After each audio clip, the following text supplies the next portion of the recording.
Oh, hello, Nicholas. Hello I there. didn't see you there. How you doing? I'm splendid. How are you? It's fucking allergy season, so I'm gonna do my absolute best not to fucking Bill Belichick the shit out of today's Oh, big time issue. Holy smoke! 6 months in the making for this one. Can you mm, fucking believe it, no. ladies and gentlemen, boys and girls, listeners of all ages? Geeks Worldwide Radio, Dorkshare Gooniverse proudly presents to you the greatest, and I mean the greatest. Don't you ever and forget it, the greatest podcasting team in the world. He's the Fry guy, Nick Friar. I'm the friendly neighborhood backcracker, Dr. Joe. Together we are the TLDR Comic Book Club, baby. Nicholas, how you doing? I am splendid. Don't forget that we're the greatest team, but you might forget our names. As long as you know the show name, that's really all that Yeah, fucking matters, right? our names are inconsequential. Yes, they are. But what is not inconsequential is any Friar side chat that we have. And we had one last weekend. We told you, or last week, we told you guys about it a little bit. I don't know if we said who it was with because we hadn't recorded it at the time, Joe. And of course, Mm-hmm. we don't like to jinx things on this podcast, but we had Ryan Pear on the show. And if you're watching our stream right now, you can see Joe's rocking his Rogue Sun shirt, which he got on the Black Market Narrative website. Awesome stuff. Had a great time talking with Ryan. We talked about his huge Clippers fandom and how it's been a rough existence for him in that regard. Rough. More importantly, we talked about Rogue Sun. We talked about Mighty Morphin Power Rangers TMNT. And what I love too, Joe, when we get into these conversations, you know, like with Rodney and Jason, it was like, I mean, it was just freaking hilarious the whole time. Rodney was roasting Jason. But then with Ryan, where there are times where we talk to some of the creators and we talk about their books and we get some creative insight, which I absolutely eat up. But when we start talking to them, it's like we're just talking to you or me. Like we're getting that insight of like how like they love these characters that they're working with just as much as we have for just as long as we have, if not even longer. So I had an absolute blast talking with Ryan. We always have a good time talking with him. Yeah, we sure did. It was a lot of fun, and it was just as these chats have become. It's just it feels like it's Jim Nance would say, "Hello, friends." Just Yeah. just a bunch of friends, just chit chat and talk and having a good time. So definitely go and check those out, both those recent chats, and we may have some more cooking. So Yes. keep them peepers pop, baby. And that is why you have to subscribe to one of our audio channels. Make sure you subscribe, leave a rating and review. 5 stars if it's Apple, higher if it's elsewhere, because I don't know. Just make sure it's the highest one. Otherwise, you're going to learn the real meaning of Backracker. And leave a review too. It's really helpful when people are scanning podcasts. There's a lot of comic book podcasts out there. So we value you guys choosing us along the others that you listen to, maybe above all the others, either way. But we really appreciate the support, and leaving a rating review is a big way you can do that. And Joe, after all that, I do have one question for you. Shoot. Who's Jim Nance and who's Tony Romo of the two of us? Oh, well, I would, unfortunately, I'd be Romo because I fucking hem and haw stammer a lot like a fucking dipshit. Well, that means you're the better looking one of us. So that's really all that matters at the end of the day. But yes, as Joe alluded to earlier, 6 months in the making. 6 months ago I couldn't believe it when you said, I'm like, Joe's math has got to be off here. But nope, it was absolutely fucking not. It has been 6 months since we did a trade of a mainline episode. So for those who are maybe new to the show, maybe joined us in the past 6 months and are wondering, what the fuck is a trade? What does it matter for the sake of our show? Obviously, you know what it means in the world of comics. But for our show, that happens every 10 issues and every 10 mainline issues. And what that is, we'll do a regular review like we do normally, and we'll talk about a collected edition. Joe and I each have one prepared for everybody. But also, this show is to tell people about books that maybe they skipped over at some point. And obviously, any book Joe talks about, I haven't read. Maybe sometimes I haven't been allowed to read, and vice versa.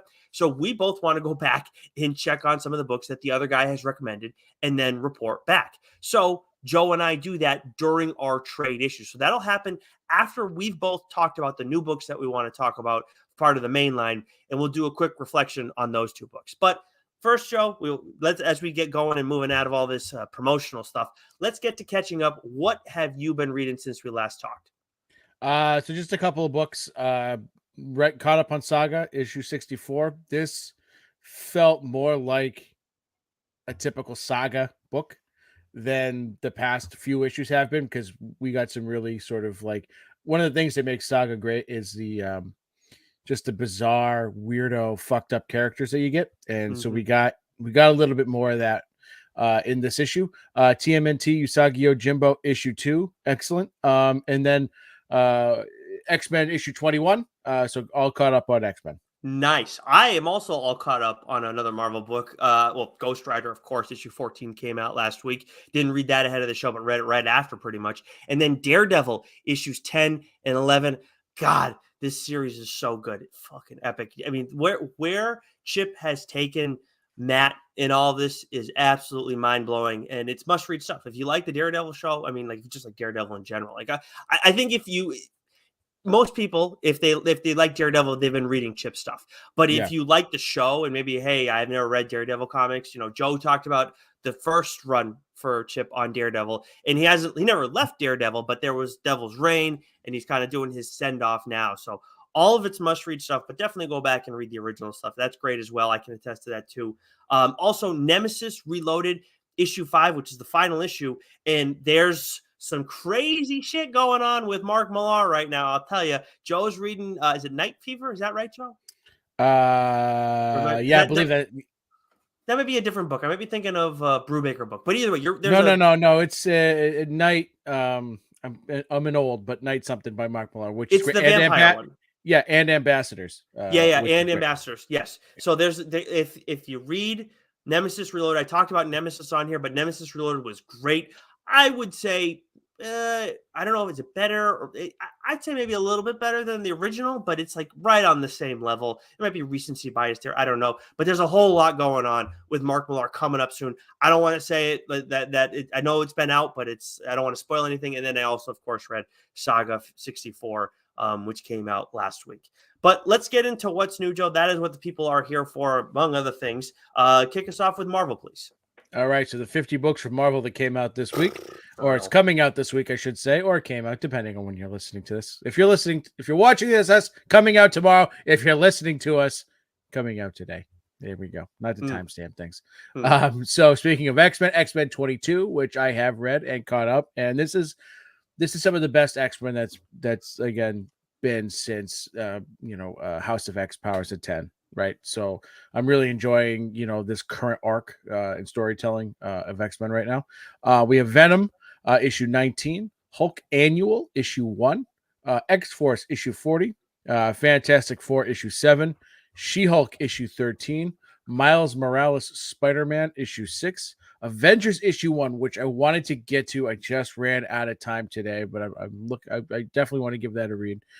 Captain America Sentinel of Liberty issue 12, Star Wars Bounty Hunters issue 34, Red Goblin issue 4, that's written by a friend of the show, Alex Packnadel, Predator issue 3, Spider-Man 2099 Dark Genesis issue 3, Bloodline Daughter of Blade issue 4, Danny Ketch Ghost Rider issue 1, another one I meant to get to but didn't.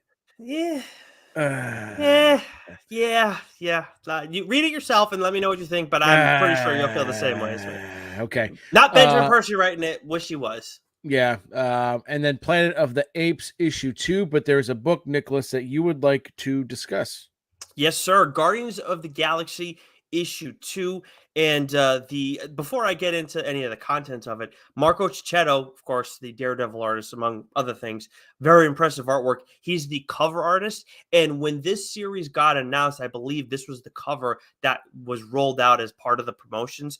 And so it's Gamora with this big ass sword on the cover. I don't know if there's variants, but the main cover, I love it when the main cover is the absolute best cover. Don't get me wrong, I like picking up a variant once in a while. That's cool. In addition, maybe, or even separately, but like when the main cover is the one that absolutely slaps, I'm here for it. And that is the case with the second issue. But by and large with this one, we're getting a little bit of Nebula, a little bit of Gamora working together. Then we have Mantis and Quill. The whole thing with Groot is he's the big bad in all of this in a weird way. So I'm really having fun with this through the first 2 issues. And this Guardians group too, it's like they've been around a while. They're not old, but they've been around a while and they're a little bit weathered. So I think it's interesting seeing the places that they've taken so far.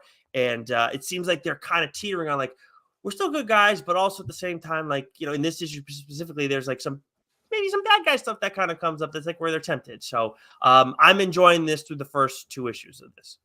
Nice. Yes, Nice. it is indeed. Apparently, what's nice this week too is DC because Joe's got a couple books he wants to talk about from there. But first, The Flash 7.99, Batman Superman World's Finest issue 15, Wonder Woman 7.99. So some important issues coming out from Wonder Woman and The Flash fairly soon. Superman issue 4, which Joe is reading. Catwoman issue 55. Batgirls 18. Superboy Man of Tomorrow issue 2. I'd said it on the first issue. It fell flat for me. Had no real interest in going back to the second issue. And the bigger part was the art didn't do it for me as much. Batman Brave and the Bold, issue 1. Black Adam, issue 11. Cyborg, issue 1. Dawn of DC Primer, issue 1. This may be one, Joe and I didn't take a look at it yet, but this may be one that's worth checking a couple pages just to see if this is something that can help you if you haven't read some of the event stuff leading up to it. So Joe and I do need to check back on that maybe for next week. But then, Joe, you have 2 other number ones that you want to talk about. Yeah, so we'll start with Titans issue 1, written by Tom Taylor. So if you've been reading Nightwing, you know that this series has been coming out. You know, Nightwing's getting the band back together. He's been sort of put in charge, of the Titans, and it's Tom Taylor, right? So right off the bat, he's been writing these characters now, over the past several months, within the Nightwing book. So we know he's got a great grasp of Nightwing, and he's got a really good grasp, or a really tremendous grasp, I should say, of the Titans in general. So, part of it is sort of setting it up, sort of doing a little bit of recruiting, kind of trying to, establish his team. But there's something that happens with the Flash right from the first pages in this issue, and it sort of sets everything up. And the way that it ends, and where it looks like this, at least its first arc is going, it looks fucking excellent. It was fucking excellent, and it's done in typical Tom Taylor fashion. The storytelling is layered. The characters, like I said, he's got a great grasp of the characters. So the pacing of it is great. How the story kicks off, how the issue ends, boom, hooks. It's got you. I want the next issue now. It was just excellent. So if you're a fan of the Titans in general, if you're a fan of Tom Taylor, if you're a fan of Nightwing, this is an absolute no-brainer to read. Nice. I mean, for me, I think I'm going to give it a look, even though Titans generally, I'm not like, it doesn't move the needle as much for me. I do like Nightwing. I do like Starfire. And actually, I like Raven too. I guess I'm just not huge on Cyborg and Beast Boy necessarily, but I guess as a team too, it's just, again, we've talked in the past about like, goody with Superman.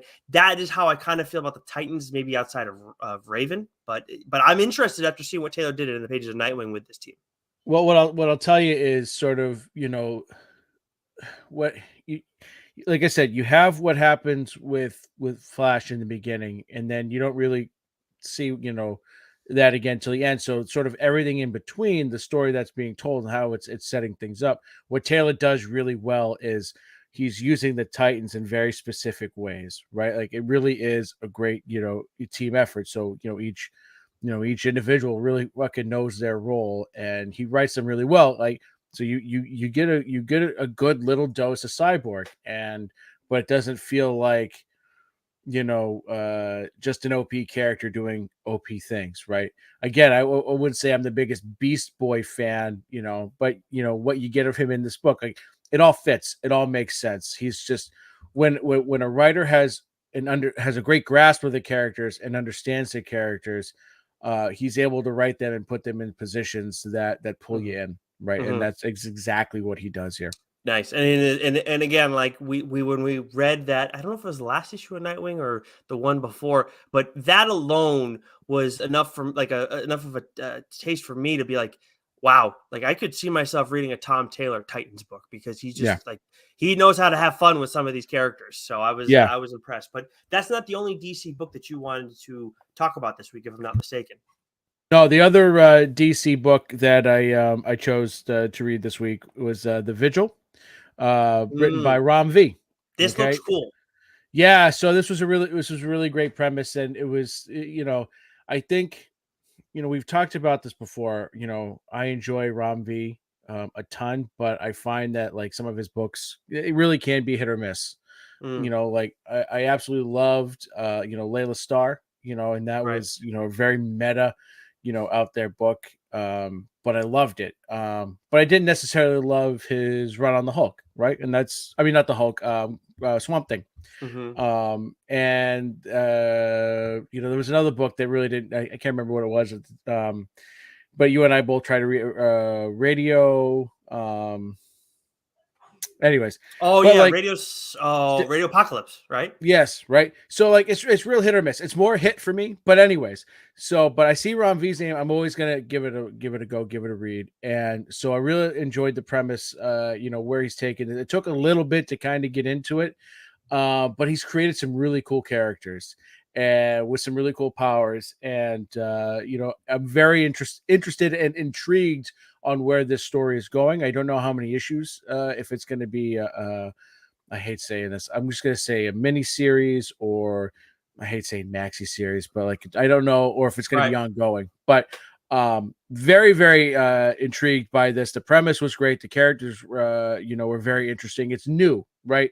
That's the thing. Like, we're not used to new characters when it comes to Marvel and DC, right? Right. Unless they're interested in the course of a story, like a Batman story or someone like that, or Wonder Woman. Right. So I enjoyed this very much. I think you'll dig it too if you give it a shot. So the Vigil issue 1 from DC I thought was excellent. Okay, I'm definitely going to give this one a look then, unless you want dibs. You're not. No. Okay. Yep. All right. Good. Okay. Nice. Cool. All right. So then that brings us over to Image next then. All right. So from Image this week, we have Gunslinger Spawn 20. Man, the last several issues of Gunslinger Spawn have been excellent. Yeah, the design. So it's been long enough. The second trade of Gunslinger Spawn, by the way, is also out this week, just in case people are behind. That's or right. Yep. Waiting. But I will say, like, there's a design change that happens with Gunslinger, and we talked about it. We alluded to it, I think, last time when Gunslinger 19 came out, but it's been obviously long enough. It's a slight change with him, but it's still like kind of substantial in its own right. And I swear to God, Todd, like, I'll be stunned if he doesn't make an action figure out of it, like a new one. And I'm like, I might have to buy it. Like, it's a small change, but it looks fucking cool. Was it the bandana? Yeah, like how he took his Julio, and now it's it's a bandana. Yeah. I forgot we had talked about it, and it's real prominent in this issue. Mm-hmm. Excellent issue. Okay. Little Monsters 13, the final issue of Little Monsters, written by Jeff Lemire. This is one that I'll be talking about on the show soon. This was I really enjoyed this story. You know, it's done in typical Jeff Lemire fashion. It didn't make me cry like most Lemire books do, but there was a great emotional weight throughout this entire series, and really, I think, ended on a perfect note. Nice. We have Ice Cream Man issue 35, The Last Barbarians issue 4, Hexware issue 6, Immortal Sergeant issue 5, The Giant Cockjew issue 2. That'll never make me giggle. Never not make me giggle, I should say. And then lastly, we have a book you want to talk about, Nicholas. Damn straight. No One issue 3.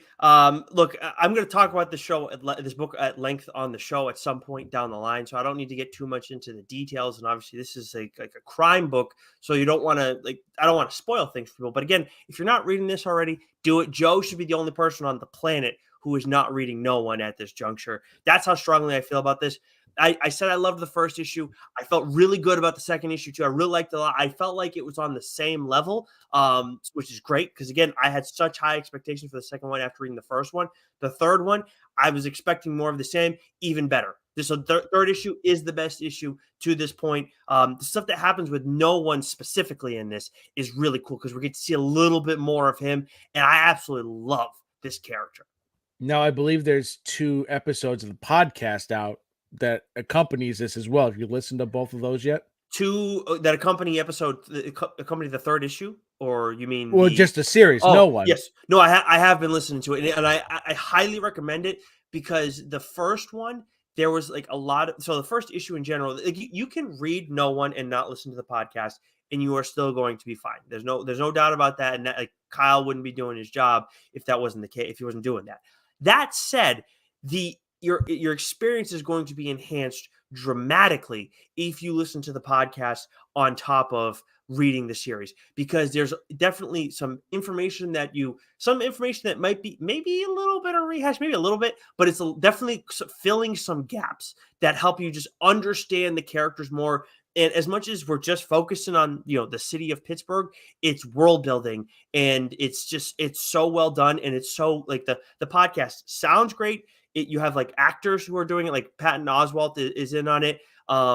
And it's very, like, all of it's like clean, just like in terms of how quickly it moves. There's no fat on those things. It's like the first one was, I think, 30 something minutes, second one was 20 something minutes, and it's like I really could do with more. Honestly, Nice. that's how I feel after listening to that. So some great stuff here. And I, I'm excited about how involved No One was in this issue, because he wasn't as much in the first two. But there's some other cool stuff, some like new players kind of getting thrown in the mix, and there's a lot of chaos. But the larger story is getting moved forward. So No One is absolutely a book that everyone should be reading.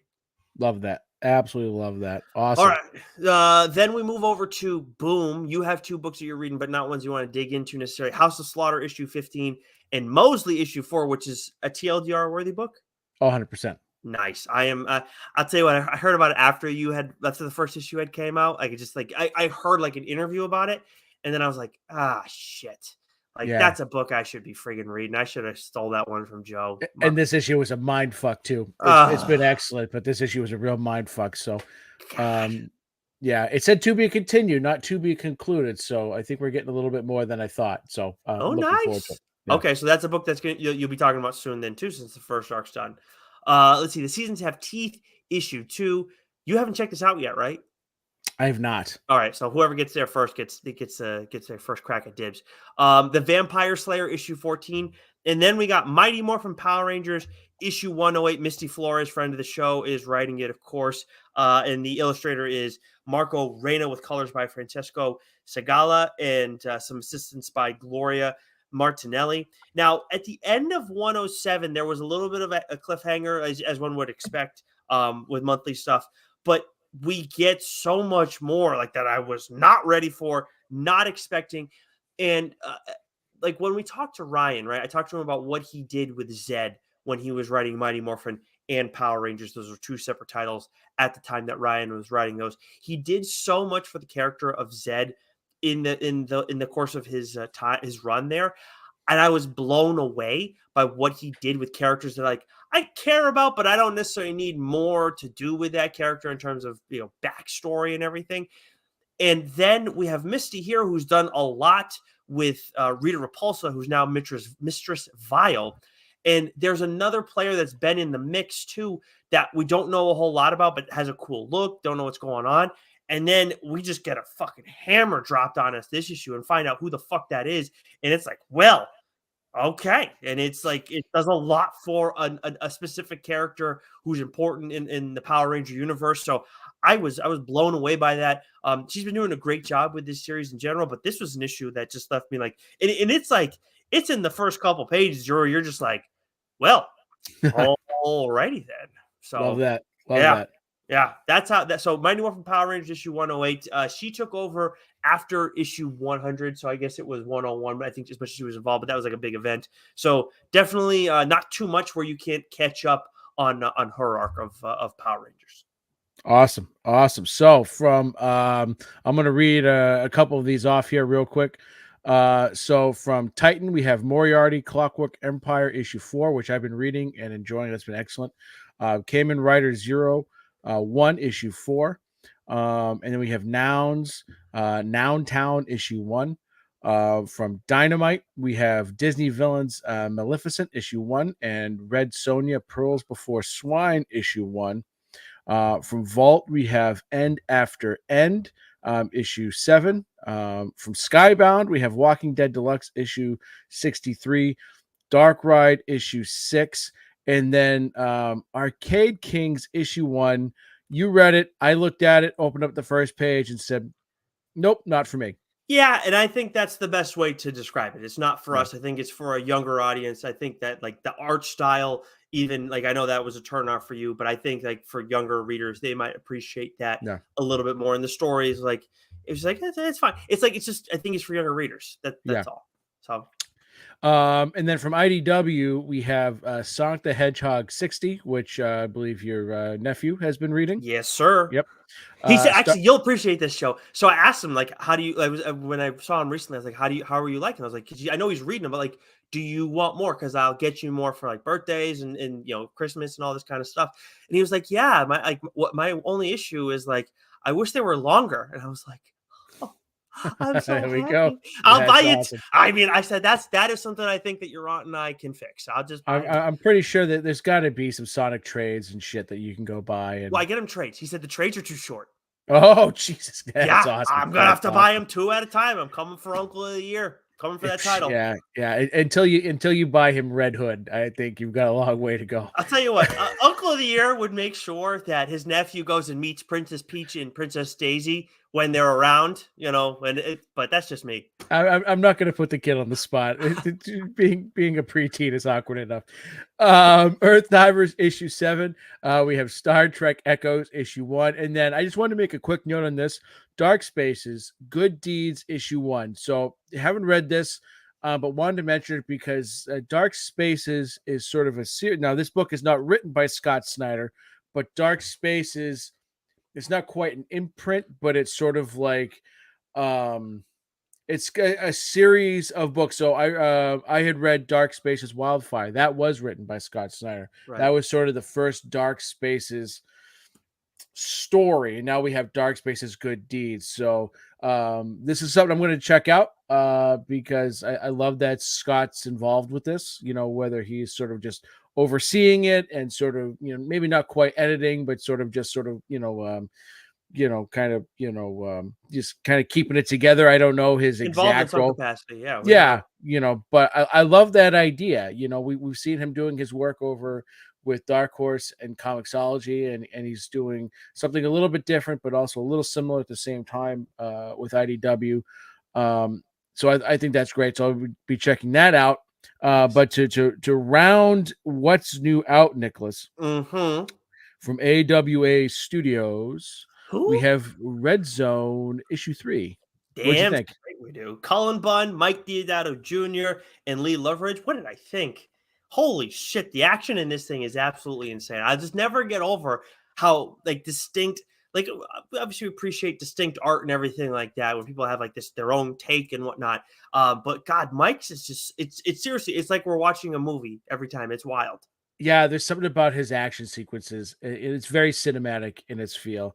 And so what one of the things I love about Red Zone, right, is it's a spy thriller, and we're sort of dealing with the main character. He's an aging guy. He's a fucking old ass professor at this point, sort of on his last mission here, and so there's there's a hit out on him, right? And Mm-hmm. and what I love is we talked about this with Cullen, who didn't want to get into like because Mike does this thing where he sort of like will base the characters in the comic books off of real life people, At least it and appears to be the it, case. it appears to be.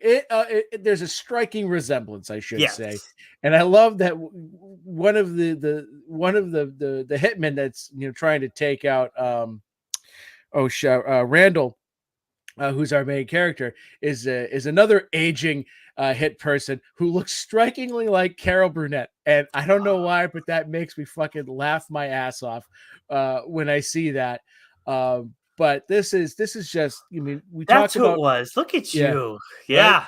We talk about pacing all the time, and Cullen has been killing it with this. And again, I talked about this before. I think with Absolution, in that Mike's art helps with that pacing because it's just like you said, it's very cinematic, so it all just flows. And this was an excellent issue. I think the next issue is the last one, Correct. if I'm not mistaken. So we're culminating to something here, and I enjoyed every fucking panel of this book. Yeah, it really moves at a breakneck pace. So this has Yeah, been a lot of fun. And if you haven't been reading it, it'll definitely be one that's worth picking up for trade for obvious reasons. But like at the same time, like from a we don't encourage trade waiting on this show, but like this moves so fast that I could see someone just picking this up as a trade and like one sitting, but it's like half of a sitting, I would say. I For the mean, for your average. you can say that pretty much with almost any AWA book. To be honest with you, like it's a one sitting read kind of Yeah, thing. I mean, but I mean, like it moves so fast. Like I could see it Well, being like yeah, half the time of your normal read for most true, people. but like yeah, but I feel like a lot of their books are kind of like that, That's fair. which is great, Yeah. because they're just so well done. And I know you don't want to talk about likeness for the character who we meet at the end of this issue, but I'm seeing the face and I'm like, who the fuck is this now? Like Yeah, it's I couldn't quite put my finger on it either, but Mhm. just seeing Carol Burnett there with the sniper rifle just gave me the Yeah. giggles. Gotta imagine she'd appreciate it. She's 90. I'm looking at right now. That's Jeez. Yeah, so she probably appreciate that. So, hey, she Yeah. still got it. Still got it, at least in the pages of comics. But that is it for what's new, and that brings us to the main line, Joe. As we get moving forward in our trade, what book are you talking about today? So saving the best for last there with what's new AWA. So I'll be talking about this week Trojan from AWA Studios. This is a book I've been dying to talk about, and we had back-to-back weeks there where we had some fireside chats, so it got put off a little bit, but I'm very excited to discuss this book. It's written by Daniel Kraus, who was also the writer on The Autumnal, which is a book I've talked about on the show and absolutely gushed about. Arts the artist and colorist is Marco and Lacey Lesko. Right. Yep. So we know, Marco does a lot of work with AWA, and I'm assuming Lacey is his partner. Excellent, excellent art. Am I Chariot and Hit Me from Marco Lesko, as far as I know. I don't know if there's others. correct? Yes. Yeah. Hit Me was so Um, goddamn good. My but goodness. the art in this book is just fucking tremendous. These covers are nuts. Yeah, they are. And then letterer Sal Cipriano. Did I pronounce that correctly? You did. You got it. Was my Portuguese good Yes. there? Follow Bang. Yeah, de nada. Why are you saying you're welcome to me? You should be saying obrigado. I don't What know. is this? Yeah, I don't have to speak Spanish. Hey, Derek, Apparently. sprechen Sie dick? I haven't eaten a carb in 5 years. All right.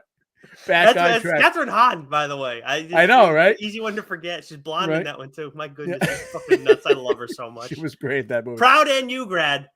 Yeah. Yeah. Okay. Damn straight. So synopsis. Once upon a time, we lived alongside legends, creatures of myth, centaurs, fauns, gorgons, kelpies, gnomes, and more. They were spectacular, majestic, powerful, peaceful, pure. In comparison, we're ugly, weak, warmongering, rotten. Is it any wonder we could not live alongside them any longer? After driving these legends to the fringes of society, an uglier form of mythos takes shape in the form of rumors of live snuff shows for dark web high rollers. Fuck. Yeah. When a mysterious young woman, Nessa, enlists the help of a hacker to take a tour of the grisliest corners of the dark web, she sets in motion a war between those who peddle mankind's darkest fantasies and a world that transcends imagination. Trojan is a fantasy thriller full of wonder and horror in equal measure. Is it ever? Holy shit. So with Trojan, it's 4 issues, so typically 4 or 5 issues is what you get with AWA. And if you're listening to this the week that this episode drops, the trade paperback is being released for this on May 22nd. So that's you've got a week to run to your local comic book shop and say, please, if you have any copies, come in, put it on my pull list. No, you can still order it and get it later, but yeah, you can, but you want to read this. You should have already read it, but you want to read this. This book is that fucking good. So this book is absolutely fucking bonkers right from the beginning. Like, with Lesko's art, this is what I love about Marco Lesko, and his colors and his art. It's usually like it's fairly bright. this is not a bright story, right? And even with Hit Me, like he's able to, like, I think perfectly sort of capture the tone of the book, with his art. And he did that with Hit Me. And Hit Me wasn't bright either, but I still feel like there was pops of color here and there, and we get some pops of color here in this book. But when I say this book is grisly, man, it is fucking grisly. And it starts right from the rip. That would not have been my And it guess, but I'll tell you, I will say just on a quick note, Grizzly and Marco Lesko, I really like the sound of that because we know how he like how his colors can impact violence. Yeah, and it is this book is, zero to 80, in 3 seconds, right from the beginning. And it really is. It's this mix of fantasy, horror, technology, and it just, like I said, it moves at a breakneck pace. And what we said about Red Zone, like in AWA books, they just read fast. Their pacing is perfect because they've got to tell a story, within a short window. 4 or 5 issues is not a lot. That's usually, an arc, and sometimes that arc carries over into multiple arcs. But they have to be really good, really tell a real tight story in a finite number of issues. And I think that's what helps sort of move, these issues along so well. You can read them, in one sitting or a half sitting, if you will. And Trojan, it's so engrossing, so involved, and so fucked up. You don't want to put it down. So I mentioned Hit Me, right? Like, and so I remember when we talked with Krista Faust, and we talked with Axel. Like, there's moments in that book that just sort of made me squirm, especially, Sure. specifically with the hooks, right? And I still, right, yeah. there was definitely a few couple 2 tree moments in this book that made me squirm. Gave me the heebie-jeebies. And like the dark web snuff stuff. Like, yeah, they go all in, they go for it. And so this is a book that, it's, you know it's sort of like, it's one of these things where, again, it's sort of taking sort of like what's going on in society, today, right? The Hmm. division, that we still fucking experience, in this country, in our present day. But it's with that, like, that use of, humans versus fantasy creatures. Like, I mean, we see that in X-Men, for Yeah, Pete's sake, sure. right? Us, mutants, and so on and so forth. Mutants aren't real. Right. Well, they are real. We see mutants all the time. I mean, I Hmm. do a podcast with you. You Um, think that's an insult, but it's not. I won't You tell the kidding people me? what your secret powers. Bone claws?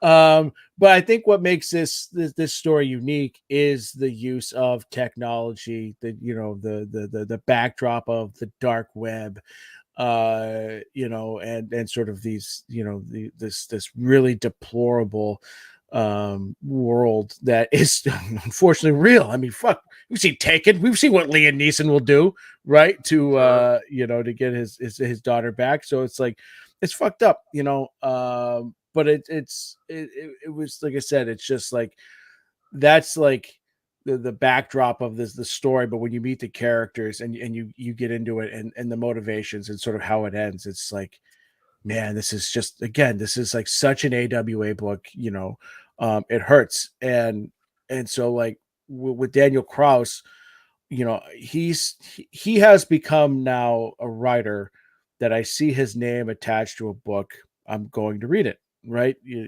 Autumnal, like, put him on the map for me. I'm sure it put him on the map for a lot of people. It was a really Hmm. great book. He did year 1, volume 0 for AWA, which I really loved. And he was put in a difficult position there because he was sort of writing a prequel to a series that Benjamin Percy had already done, 2 volumes for at AWA already. And I think the greatest compliment I give him there is that it didn't skip a beat. It felt like you could read volume 0, volume 1, volume 2, and think it was all done by the same person, right? Hmm. Yeah, that's right. Um, Yeah, you said a lot. and so he's a great storyteller, but he's great with characters, right? He really is. He's, he makes you really hate the antagonist. He makes you sympathize and empathize, with the protagonists and the other characters that are involved here. And so it's a great mix of social commentary mixed with the disturbing side of the internet and human desire and curiosity. And again, great storytellers. They're able to pull you in. There's great sort of twists and turns that happen here. Again, AWA, is founder writer who can write badass female characters. I think we see that's a running thing we see at AWA. Bad Mother, Redemption, your Trojan, Hit Me, right? Absolution, right? There's a lot of fucking badass, kick-ass, Grendel, Kentucky, female characters, and we get that again here. So, absolutely loved the storytelling, loved Lesko's art. Some of the characters. I mean, the three real main characters, in this book, is Nessa. She really is the main character here, and she's what's known as a Fae, which is short for fairy. Sure. But there's a lot more, than meets the eye to her.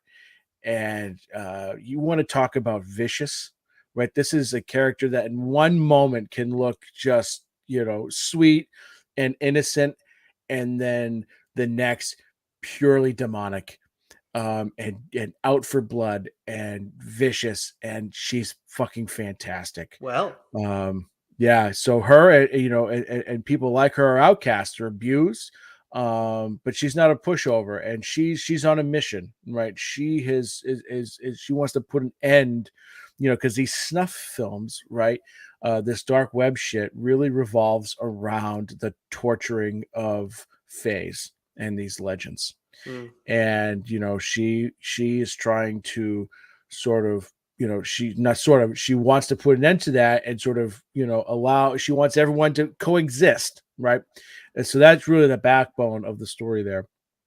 Then you have Dirk, who is a hacker and a crackhead, someone who Nessa befriends in the first issue. And again, he's not a perfect character, but you empathize with him, you sympathize, with him, and he becomes, a reluctant ally, and then a close friend, and someone who's really important. And he's again, like, Krauss, I think, out of all three of these characters, like, there's something about the way he wrote this character in particular that really, like, pulls you in.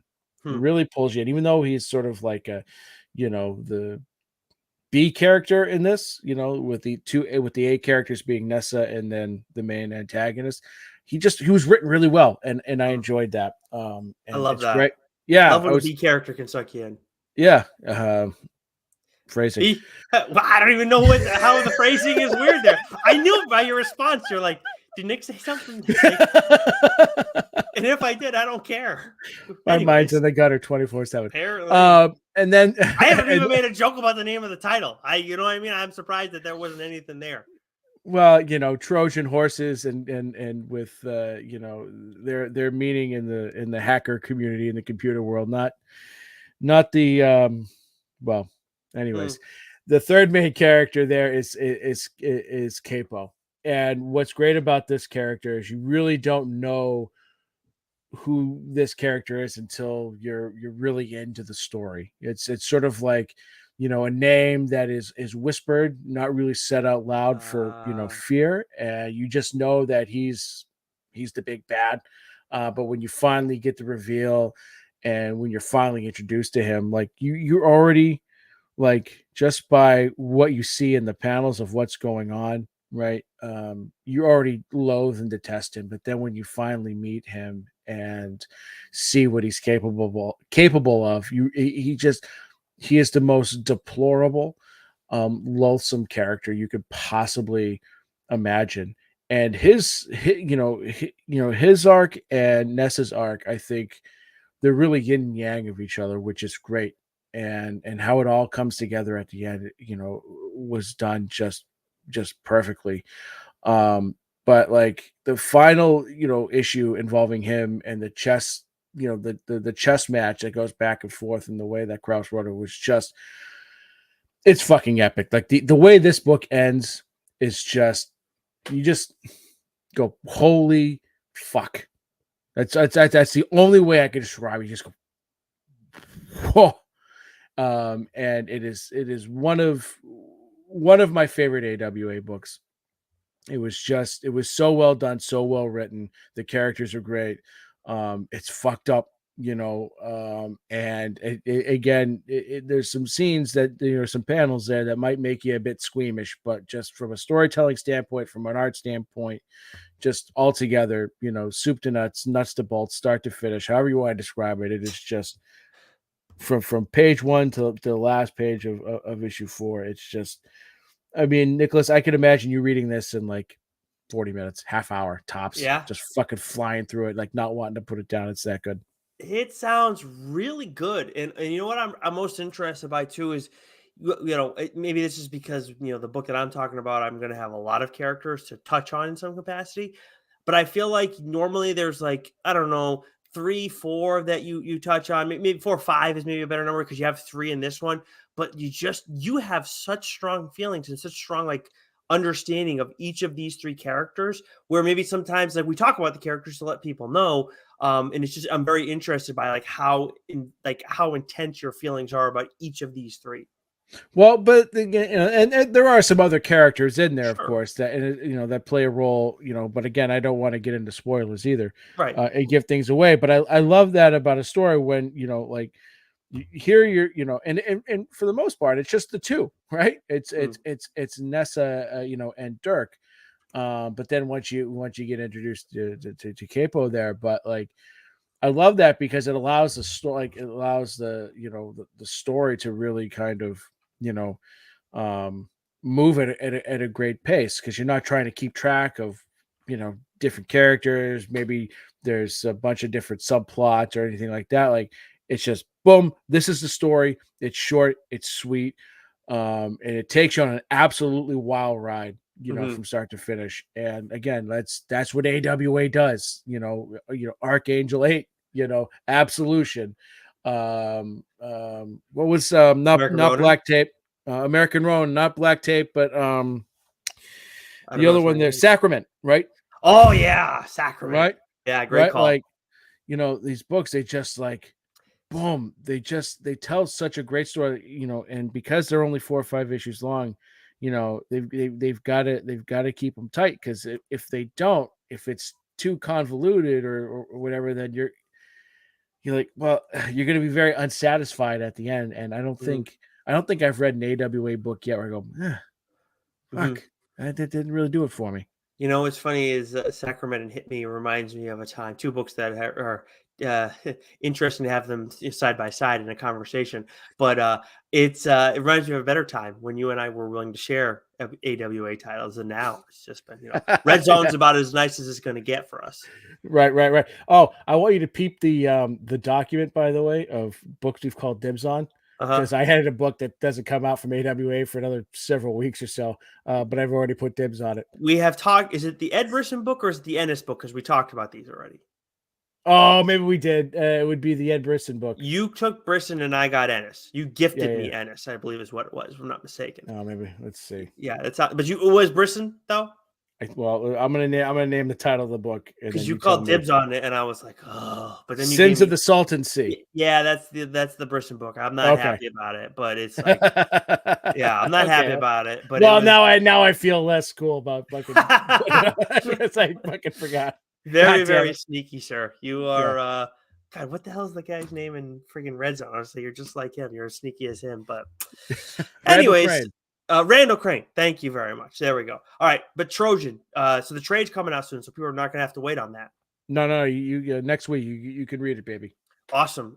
Can't say the same for the book that I am talking about this week, which is Where Monsters Lie, from Dark Horse Comics. It looks like the trade's not planned to come out until September, at least according to League of Comic Geeks. Of course, still keep your peepers popped, and we'll be letting you guys know if we see that pop up on our radar a little bit sooner.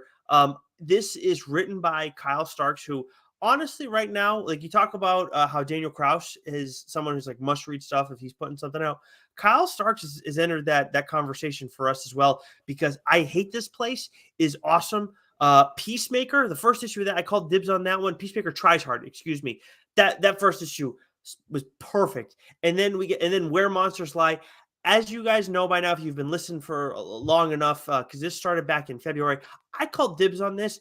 Honest to God, I called dibs on this after I saw the credits page. That's how fucking good this thing is. I didn't see an actual page of this issue. Once I saw the credits, I'm like, I'm in. I am all fucking in. And I will get into that shortly. But I knew, and it was that fucking good. It lived up to the hype from start to finish, and I need more of it. Artist is Peter Kowalski, colors Vladimir Popov, and then letters by Joshua Reed. So to this point, this is a 4-issue series from Dark Horse. Again, started back in February. This should go on more. It may end where it was. And if it does, I will be disappointed because this series deserves to have more to it. At the same time, those 4 issues were absolutely kick-ass. And like, if we never hear from it again, like it'll always be one of the great indie titles that like deserved more. And it was so fucking good. The synopsis. Haven't you always wondered what slasher monsters, the masked home invasion family, the mindless, unkillable monster, the serial killer trapped in a doll, what they do for those couple of years in between their murder sprees? There's a Wilmhurst. They're at Wilmhurst, a gated community in the middle of nowhere where they relax or try to until they get the call to go out and kill again. I mean, I don't know how you don't get sucked in off of that title alone. I think that when we saw this in the solicit, we were interested too, if I'm not mistaken. I didn't even get a fucking chance, right? Because I remember you sent me a text, you know, books are up. So I hadn't even fucking like downloaded the books yet to be able to read before I get the dibs Where Monsters Lie. I was like, you motherfucker. Yeah, I don't do that often. I really don't. Like, we'll call it in the solicit as like a dart throw. Maybe, hey, we'll be right about this. You know, we know the creators, the concept sounds really good, whatever. Sometimes we're right, sometimes we're wrong. Sometimes we forget that we called the dibs. But I saw this right away. So again, I need more of this series. It's very clear how much I like this. And honestly, Joe, if you don't read this weekend, I'm gonna be a little insulted. Like it's that fucking good. So it starts off with a few kids running from a house in search of help after escaping the clutches of a madman, and then the help they find it. They didn't get any fucking help. Let's just put it that way. My God, and I could talk about it like it's what happens. But I just want you to go when you read this, Joe. I want you to enjoy it. But just all I need you to know is they don't really get that much help right after they escape this crazy house. Now the characters and why I was sucked in from the credits page, and also I know some titles they might have the credits page, you know, after a few pages or something like that. For me, at least for the review copies that we got, it was main cover, credits page. I didn't see a single page of the story before I was like, I know I want to read this. I know I'm gonna fucking love this, and I know I'm gonna want dibs. Because the main page, yeah, so we see all the credits for like Kyle, you know, friend of the show, Daniel Shaban is the editor on this series, all this stuff. But what's so cool is like this is like a part of the world. We have it's a wanted sign, and it gives us all the important characters from the Wilmhurst community. So it's wanted. These people are extremely dangerous. Use caution and consider armed. And then you also have another note. If you have any information regarding their whereabouts, please contact us ASAP. So like we're in the story.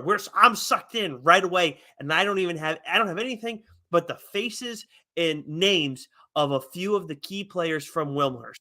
Who are these key players? So we got Zell, who's an old lady, basically in charge of the Wilmhurst community. There's Puzzle Man.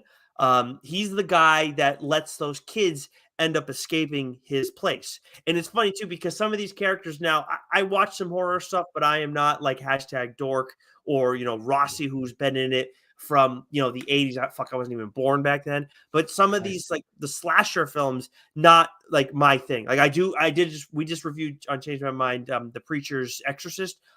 That's kind of more my shit. So some of these characters, I still know, like I've seen some Jason movies. But anyways, you guys are going to know, like if you like horror stuff, you're going to appreciate this. So Puzzle Man, you can kind of figure out who they're going for there. Frankie and Pearl, another one that you can figure out what they're going with Frankie specifically, because they are a married couple. And I use air quotes because Frankie is a ventriloquist doll. Yeah. So, Fuck. Nope. Good. you're going to, I don't know if you need to read this with the lights on or not. You might need to. I'm actually very curious if you feel that way when you read this, because it's a blend of comedy and horror. And there's there's a couple of I don't want to say jump scares, because I feel like comics give me more like chilling moments than jump scares necessarily when it comes to horror stuff. But how's the art? Is the art style on the macabre side? I wouldn't say it's on the macabre side. No, Okay. it's like it does a good job of, and I was gonna get that, but thank you for asking. It's like got a grittiness to it.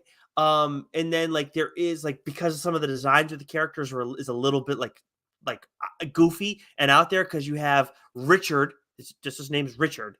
He's a clown, but he's like a freaky looking clown. But he's not like a Sink looking clown. Okay, I was about to say, yeah, Sink was my okay. Sink, because obviously they're just, those are next level clowns. But he does look like the old, whatever that old play is about that sad clown. Oh, he's Pagliacci. Pagliacci. Okay, yeah. So he looks kind of like that from my memory, at least. Then we also have Fuckmaster, and I was trying to think about as I was taking notes, I went back to the first issue and everything. I was like, what exactly is his deal in all this? Honestly, he's just kind of a weird dude. And it's funny because in the first issue too, we have one of the characters, they're having this Wilmhurst meeting because of some stuff that transpired. And one of the characters is sitting next to Fuckmaster. And they're like, do I have to sit next to this guy every damn time? Because he creeps me out. One of the other horror characters is bothered by him. And the character who's leading the meeting is like, no, I tell you every time, we don't have assigned seating. You don't have to sit next to him.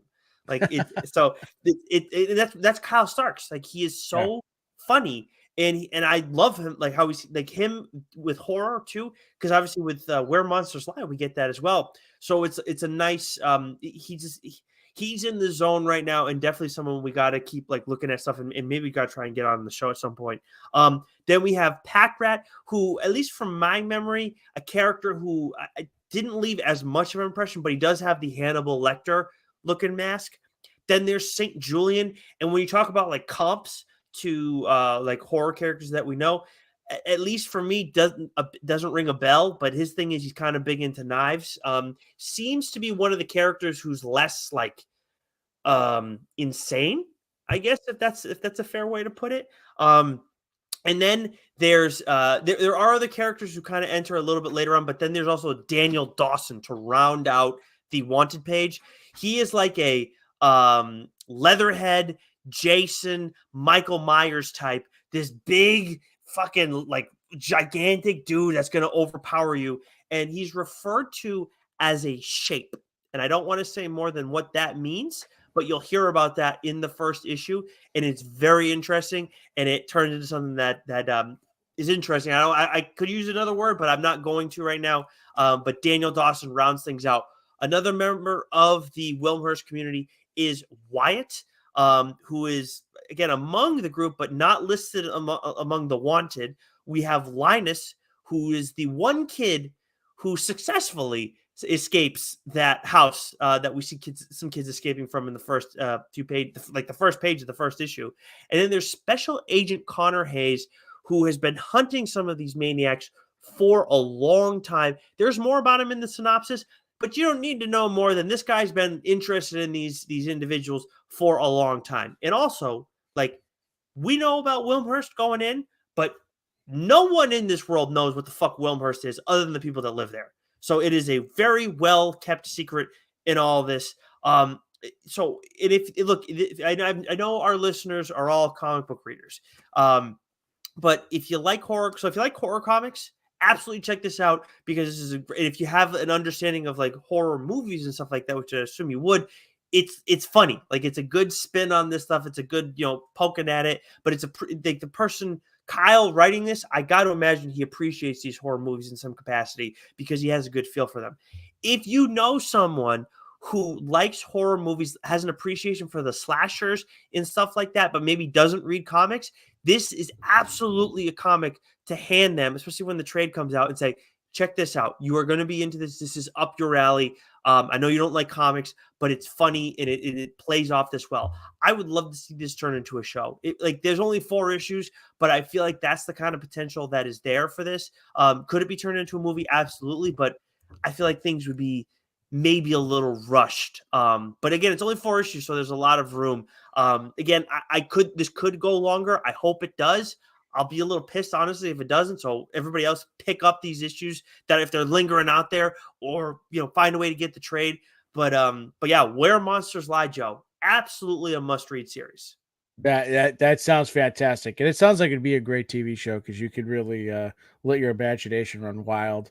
Each season could revolve around, or each episode, different Sure. kids trying to escape, and then you get into the nitty gritty of some of these characters' lives. But In the end, man, I'm like, it can end right there, but there's just a whole nother fucking ball of wax that's opened up at the end of the 4th issue. Yeah, I gotta read this. Because I forgot what it was about, and then you called dibs, and then so I just didn't look into it. Didn't dig any deeper. But this sounds right up my alley. Oh God, it really is. And I think it's something. Again, if anybody that likes horror in any capacity, recommend Where Monsters Lie. You don't even need to read it. Like, I am that confident that they are going to like this. Love that. All right, Nicholas. Yeah. So with our trades, now we some bonus material here. I went through all of the books that we have talked about on the show that Nicholas has talked about on this show. And I've picked out 7 previously that I've enjoyed, and so I'm going through a list here, and I'm looking. I go, oh yes, that's the book I've got to read. Do you have any guesses, Nicholas, before I reveal which book I chose? Okay, I have 2. There's a third one that's kind of crept in my mind. Now, I will say that the books that I have that are on my radar are, because you do this normally. You usually pick from the last 10 that I talked about. Is that where you picked yours from? I'm not saying anything. Well, because otherwise I don't have a guess for you, is what I'm trying to say. I'll save the people time. No, just guess. Make a guess. All right, fine. So the one book that you wanted from the last 10 that you really wanted to read, and I kind of stole right out from under you, is Alice Ever After by Dan Panosian. Is that it? That is not it. Yeah, I could tell right from your initial reaction. Then there's 2 more. Again, I'm picking from the last 10. There's one. I'm really curious. I got to go with this one. Is it Supergirl, Woman of Tomorrow? It is not, my friend. Is it Nemesis?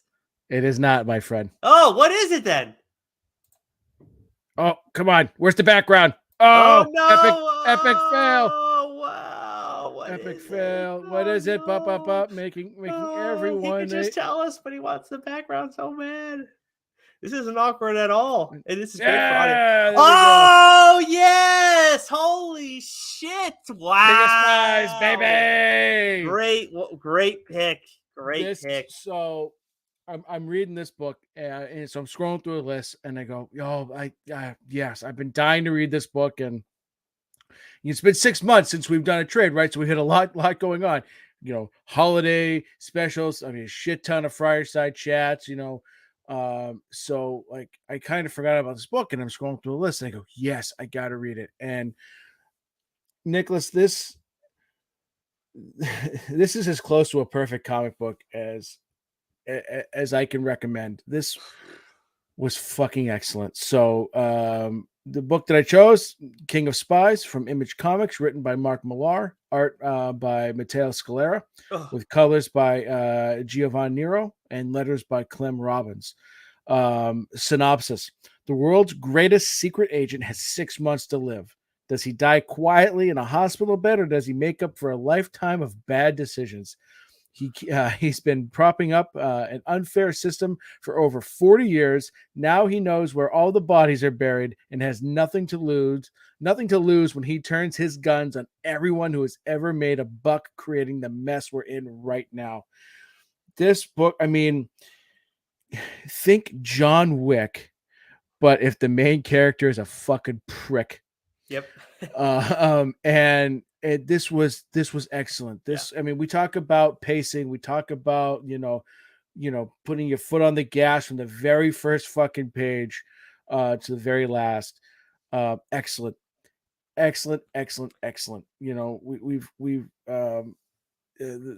You've got a main character who you absolutely, he's not a good guy. No, he's not at all. He's not a good guy. Slick back hair, white pants, just all of it. Sloppy steaks. Just slopping them up. Yep.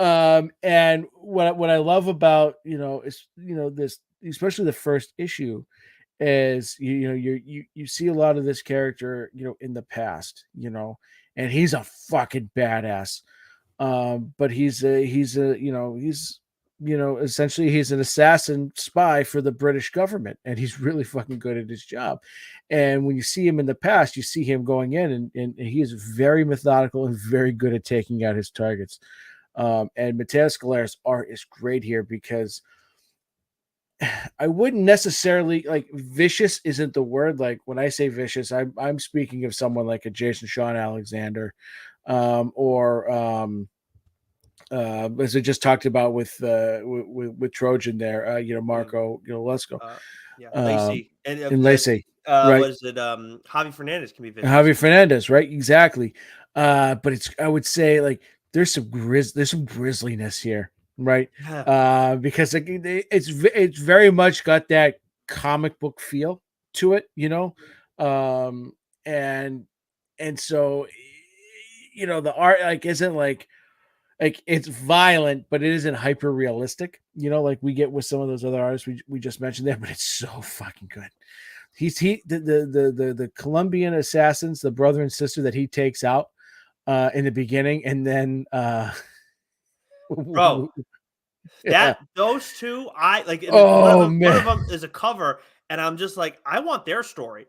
Like, you I could write a whole that. story just on them. But Yep. like, it's so outlandish, but it's so fucking good. And then we get to the present day, and we see he's a prick in the past, he's a prick in the future, but when he finds out that he's only got 6 months to live, and that he wants to atone for his sins, man, it is just a nonstop fucking thrill ride. And what's great about, again, it's only 4 issues, but what you get from each issue is you get him methodically taking out the targets, but you also kind of keep getting these flashbacks of him younger. You see why he was not a good husband. He's not a good father, but he's a really good fucking assassin. Yep. But he was paid, and his job was to, protect those, that were in power, whether they be in British government, or they be, Hollywood types or political figures. He covers up their shit, while at the same time taking out the targets that were not in the best interests of the British government. And he has this sort of, this realization. He goes, fuck, I was a bad husband. I was a shitty father. And I covered up a lot of bad shit. So, like, when the synopsis says, he knows where the bodies are buried, he's going after those fucking bodies. And each one is better and more grisly than the one that precedes it. And there's a great cat and mouse, chase that goes on here. And the way that Millar, writes these characters, how he takes a character who you're not empathetic for, and you're not sympathetic for, he's able to flip that script. And by the end, and the way he wraps this story up, it was just, this is a book. You just talked about it with Where Monsters Lie. Like this, like, I would recommend this book to anybody and everybody. This is another book that I would recommend everyone read. You're a comic book fan. You're not. It's just so fucking good. It's so well written. It's paced perfectly. It's it's just, this is what indie comics are about, man. You get these great stories that DC and Marvel just can't do. Yeah. But Image can, Image will, Yeah. and it's just, I finished this and I go, fuck, that was a damn near perfect comic book. It's so good. It's so good. In like where we're talking about with where Monsters Lie, where I want it to be longer. King of Spies, like you probably could do some other stuff in that world, but other than hearing about the brother and sister, I'm all set. Like Yeah. this is what we're supposed to be. It's perfectly done, and I hope you like. I'm so glad that you read it, and I am so glad that you liked it. By the way, for anybody who's curious, this was mainline issue 60. This is a while back. But when I talked about this one, so it was 2 trades ago technically, which may as well have been 15 years ago. But I said at the time, like, this for the first issue, when I read the first issue, this is like a perfect first issue, and I still stand by that. This is one of the best first issues that I've ever read. Did you get a similar feeling? Oh yeah, I read it, and again, this is I read this book like Yeah, that, of course. and Sounds about right.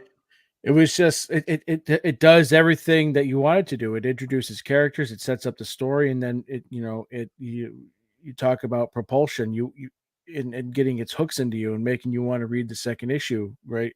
Boom! I read the first one, I read the second one, I read the third one, I read the fourth one. Didn't fucking take a second to breathe, get up off the chair, or anything. I just fucking flew right through it, and was just go, fuck, that was a really good fucking comic book. I'm so glad to hear that. So everybody go check out King of Spies because it's really, really fucking good.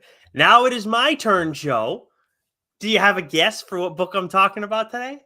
Well, I know it's not the clear, because you've already sort of been talking about that, and Fair. I would love nothing more than if it were do a power bomb. But my first guess is going to be Absolution. It is not Absolution. That is Okay, a so good guess. then my next guess is that Texas Blood. It's Grimm. Okay. Yep. Okay. You told me that. It was such a letdown. I was hoping you were okie-doking me. No, I was. So a little peek behind the curtain. I don't remember. You know what happened? The trade paperback came out, no, it's been out since January 25th. But I guess it was at my shop randomly. I don't think that was in January when I picked it up. But I picked it up and I read it that weekend, and I was like, oh, this is fucking awesome. Like, and Joe, you said it like when you were reading it, like, this is a book that you should, that Nick Friar should be reading. This is definitely my kind of book. Couldn't have been more spot on. A quick read of the synopsis from the trade. Jessica Harrow's untimely death is a mystery, but her journey as one of many Reapers in the afterlife has only began. Join Jessica as she discovers her secrets of the beyond and finds out what happened to the Grim Reaper himself. And I have read the second arc of this as well. So I'm through the first, so to 10 issues. I don't know if the 11th has come out yet, but either way, I have not read that. But quite a fuck you at the end of the second arc. But the first one was very much like obviously we're getting to know Jessica, getting to know the world, and I love this concept like you talked about when you did it. I forget what mainline episode you did it, Joe, but I think it was in the 70s, but I'll let you check that out. But where you talked about like all these different Reapers that are created or that have been established in the afterlife, and then you have the obviously death, the one who's in charge, the one Grim Reaper. But it's so cool how we have all these different people and their own personalities and everything like that. And there's like, we've only scratched the surface because there's so much more to learn. There's this big controversy that's going on with Jessica, with Adira. I love Jessica's friends too. But I'll tell you what, too, Adira. Oh, mom, they ain't nothing dear about that woman. I'll tell you that right now. Holy shit, Eddie. All right, I love Eddie. Yeah. Yes. Yeah. Absolutely. And then there's another Reaper who I don't remember if we see her at all in the first arc, but she becomes prominent in the second arc, and it's also like, oh wow, like you suspect one thing, then you think another, and then it's just like, nope, it's just it's all fucking going sideways here. And also, I should have mentioned too, the writer on this is Stephanie Phillips, who I know you've been singing her praises recently, Joe. We also have Flaviano Armentaro is the artist. Rico Renzi is the colorist, and then the letterer is Tom Napolitano. And what a creative team! The art in this series, my God, I love the scythes that all of these Oh, characters have. Oh, yeah. And I love how they all like a little pieces kind of floating on it. But Flaviano's art is absolutely oh, tremendous. I And I really wish that like for indie comics, Joe, that there was like I know Todd McFarlane does it for Spawn, and I know we see some like like Skybound had like for Robert Kirkman, his own characters, they have action figures, but I would really love to see someone like dig into the indie comic space. I wish that was big enough of a market. I don't know if it is, but like I would love to see. Obviously we talk about the Massive Verse. I would love to see some King of Spies characters would be really cool. But Jessica Harrow and some of her friends, they would be really cool to have with those scythes. well, especially too when she like goes into like Reaper mode, right? And her face like Oh, becomes a skull, right? Like the art and the colors in this book are absolutely tremendous, yeah. and the storytelling is great. So yeah, issue 10 ended the second arc. That was the end of April. Issue 11, according to League of Comic Geeks, doesn't drop until July 5th. Okay. And then real quick, I Makes believe sense. the second trade drops on July 12th. Cool. So yeah, I just this was such a really great concept and such a great story. And I love the character, great character work. The arc, both the first arc and the second arc are great. Now I will say, like the second arc, like for me, like it took it like it wasn't at like the first arc, like boom, like was a Yep. rocket all the way through. The second one took a little bit, but then like bang, it ended on such a killer note. No pun intended. Yes, 100%. The ending of it was outstanding. I can see that. I can see how it was like there was a little bit of a lull because there's so much going on and some of the things are getting so heady. And also like when we talk about like again, the 10th issue, of course, is the last one I read, but there's this big punch at the end, but there's also another big player who's introduced in issue 10 too. And I'm just like, Jesus Christ, this guy's good. Like this guy seems a little unhinged, but also like some of the stuff he's saying, I'm like, I kind of get where he's coming from too. Yeah. So Yeah. it's really interesting. It's really interesting characters, awesome concept, and the art is great too. And also for the lettering, where we see a lot of singing thrown in the mix Yes. too. Right, Yeah, with the really, lyrics of the songs kind of woven through. I love that. And I really love cool. the family dynamic too that we get. Yeah. It's just this is all around. Again, this is why we love, indie books and indie comics. This is, these two stories, King of Spies and Grimm, couldn't be any more different from each Mhm. other. But they're both just like A+ books. Absolutely, and this is why I love what we do because we get a chance to reflect on the books that we recommend each other. We have each other's back because if I can't go and read a series, you're reading it, or maybe it's one I wasn't interested in, which is how the show started. You go and check it out, and then I'm like, oh, Grimm is honestly like it is absolutely up my alley. But I could see how that's a book where I get so much else that I'm reading, it could have just slipped Yeah. past me. Yeah. Like I hate to say Yeah. that, but A it's the truth. 100%. No, well, right. You can't read everything, can't watch everything, right? Yep, But this is sort of why the boom rule was first put in place, this right? is true. And so but as we've done the show over the past couple of years now, like it's just not boom. It's we started to put Dark Horse on the list. AWA is Yeah. on that list. I mean, we've always been big fans of Image. hmm Image puts out a lot more, number ones, in a given week than some of these other studios, Sure. publishers A little do, I should different. say. Um, so I think we pick and choose a little bit more, hmm with Image, and definitely pick and choose with Marvel and DC. But like Yeah. I would say, AWA and Boom Studios, without a doubt, and Dark Horse has been creeping up that list. Vault's been doing a lot of really great stuff lately too. So it's